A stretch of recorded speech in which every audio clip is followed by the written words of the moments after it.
You slip into life from the comfort of your mother's body, born live into the dense, warm, humid air of the Amazon. Your mom leaves you the moment she pushes you out, not seeing the difference between giving birth and pooping. You and your siblings scatter in all directions, and the jungle doesn't care that you're new here. He was a great sibling anyway. At the moment, you're only a couple of feet long, and honestly, kinda cute. Jaguars, caimans, and even large birds would find a meal like you irresistible, but you know how to disappear. In the river, you blend in with the brown, murky current, slipping unnoticed beneath the surface. It feels almost fun, but playing in the water makes you hungry, so it's time to get serious. Your senses, though still developing, are already sharp enough to pick up movement in the water. You notice a small fish darting by, a perfect target. You freeze, letting the current carry you, getting closer and closer. Your jaws clamp down with shocking speed, and your first kill is yours. It's a tiny victory, but a victory nonetheless. The first of many. You want to grow fast. Out here, survival is all about getting big, strong, and sneaky. Speaking of sneaky, have you noticed your skin yet? Look at that. A beautifully patterned mix of green and brown, nature's perfect camouflage. Whether you're slinking through the murky water or blending into the dense underbrush, no one can see you coming. You're practically invisible. That's your first real advantage in this wild place. It's not much now, but it'll come in handy once you're ready to hunt something a little more challenging. For now, though, you stick to the basics. You spend your days slithering through the rivers and swamps, mostly keeping to the water where you feel safe. Your eyes and nostrils stay just above the surface as you gently slide through, waiting for an unsuspecting snack to wander a little too close. As you rest just below the surface, you spot a tasty target, a small rodent, foolish enough to venture right up to the water's edge. You wait, patiently, and then you strike with lightning speed, wrapping your coils around it, squeezing tight until it's over. Dinner served. Not bad. You've entered the juvenile phase of your life and things are starting to get interesting. You're bigger now, faster and stronger. And your prey? Well, you've moved up in the world. Small frogs and fish just don't cut it anymore. Now you've got your eyes on something more substantial, like capybaras. Yeah, the world's largest rodents on your menu now.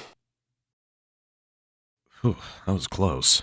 But don't get cocky just yet. You're still not the biggest predator out here. There are jaguars, caimans, and other anacondas that would love to make a meal out of you if they get the chance. You gotta stay sharp and use your camouflage to your advantage. Oh wait, it's a caiman basking on the riverbank. It's not huge, probably a juvenile like you, but it's still a risky move. You think about it for a moment, weighing your options. Should you go for it? Could be your first big test as a hunter. Why not? You slink into the water, sliding gently toward the caiman with the grace of a shadow. Your muscles coil, ready to strike, and it wasn't as tough as I thought.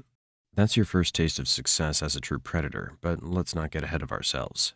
Not every day's a win. There are days when your prey outsmarts you, like that one time you tried to take down a capybara but ended up being dragged halfway across the river before it managed to escape. Yeah, that wasn't your finest moment, but don't worry, no one saw that. The good news is you're still growing, and with every meal you get a little bigger, a little stronger, and a little wiser. By the time you're fully into your juvenile phase, the jungle doesn't feel quite as intimidating anymore. Sure, there are still big predators out there, but you're climbing the food chain, and fast. As the months roll by, you become more and more comfortable in your environment. You've perfected the art of hiding in plain sight, waiting for hours, maybe days, or weeks. Finally. A group of capybaras grazing near the water's edge. You sink slowly beneath the surface, your eyes barely visible as you approach. You wait, your muscles tense, and then... What? Where did this jerk pop up from? Do you think he'd mind if you asked for just a small bite to curb your hunger? No, maybe that's not such a good idea. Let's get out of here. You continue to refine your skills, learning more about your environment and your place in it. You've mastered the art of stealth, using your patterned skin to blend seamlessly into the jungle around you. You've developed a keen sense of smell, allowing you to track prey even through the thickest underbrush. And your body?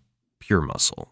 At this point, you're no longer just a juvenile anaconda. You're approaching adulthood. You've reached a size that commands respect, or at least some healthy fear from most of the creatures in this territory. At over 15 feet long and still growing, you're a true force to be reckoned with. No more small-time snacks for you. You've graduated to bigger prey. And by bigger, we're talking deer, wild pigs, and even the occasional caiman that dares to cross your path. As you grow, the jungle becomes more crowded, and you need a place to call your own. It's time to search for a territory, a safe space where you can hunt, rest, and hunt. You slither through the dense jungle, exploring every corner, crossing rivers, climbing over fallen logs, and navigating the thick underbrush. You need to find a secluded area, somewhere near water, with plenty of prey but far from other predators. After days of searching, you find the perfect spot, a quiet stretch of river hidden beneath a canopy of trees. The perfect territory. You mark the area with your scent, claiming it as your own. This is where you'll live out the next chapter of your life. And speaking of the next chapter, it's time for something new. Mating. It's not just about survival anymore, now it's about passing on your genes. As mating season arrives, you begin to pick up the scent of a potential mate nearby. You follow the trail, slithering through the thick jungle and dense swamp until you find another anaconda, a female. What a beauty. The courtship begins. It's a slow, winding dance as the two of you coil around each other. For hours, you move together in a mesmerizing spiral until finally the deed is done. The female will carry out your legacy. Several months later, as a female, you find a secluded area to give birth. You don't lay eggs like many other snakes. Instead, you give birth to live young. Between 20 to 40 baby anacondas will enter the world, much like you did years ago. But your job's done.